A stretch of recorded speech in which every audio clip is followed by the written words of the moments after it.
নির্বাচনে level playing field নিশ্চিত করা, জুলাই সনদ বাস্তবায়ন এবং জাতীয় নির্বাচনের আগে গণভোট সহ ৫ দফা দাবিতে গত সেপ্টেম্বর থেকে একসঙ্গে রাজপথে সরব ইসলামী আন্দোলন, জামায়াত, খেলাফত মজলিস সহ ৮ দল।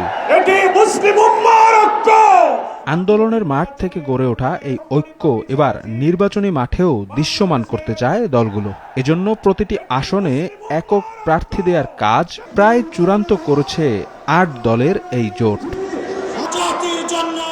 নির্বাচনী এলাকার নিজস্ব জরিপ বিশ্লেষণ করে ৮ দলের সমন্বিত প্রার্থী তালিকার কাজ প্রায় সম্পন্ন হয়েছে বলে জানান ইসলামী আন্দোলন বাংলাদেশের আমির সৈয়দ রেজাউল করিম। কোন দল কত আসন পাচ্ছে সে ব্যাপারে এখনো কিছু না জানালেও আগামী সপ্তাহের শুরুর দিকে চূড়ান্ত প্রার্থী তালিকা ঘোষণা হতে পারে বলে জানান জামায়াতের সহকারী সেক্রেটারি জেনারেল এহসানুল মাহবুব জুবায়ের।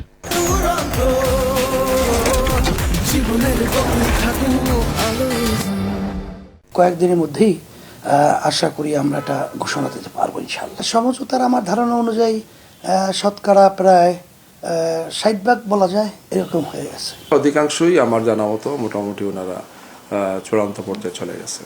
শুধু জোটের নেতারা হয়তো ২-৩ দিনের মধ্যে বসবেন, ২৬ তারিখ নাগাদ বসতে পারেন আমি যতটুকু বুঝতে পারছি আর কি। তবে তো ২৭ তারিখ ডিক্লেয়ার হবে। সাম্প্রতিক কিছু ঘটনায় আইন শৃঙ্খলা পরিস্থিতি নিয়ে শঙ্কা তৈরি হয়েছে উল্লেখ করে নেতারা বলেন, সুষ্ঠু নির্বাচন আয়োজনে পরিস্থিতির উন্নতির কোনো বিকল্প নেই। যে দুর্ঘটনাগুলো ঘটছে একটার পর একটা অস্বস্তিকর অবস্থা আমরা দেখতে পাচ্ছি, বিভিন্ন ধরনের সমস্যাগুলো একটা থেকে আরেকটা আসছে, একটা থেকে আরেকটা আসছে, সেটা যাতে অবশ্যই শক্ত হাতে সরকার নিয়ন্ত্রণ করে, একটি জনমনে যাতে একটা স্বস্তির পরিবেশ আসে। বাংলাদেশের মানুষ আসলে তো ভয়ের ভিতরে দিন রাত কাটাচ্ছে, এ ব্যাপারটা যেন আশ্বস্ত হয়, এ ব্যাপারে পদক্ষেপ নেবেন।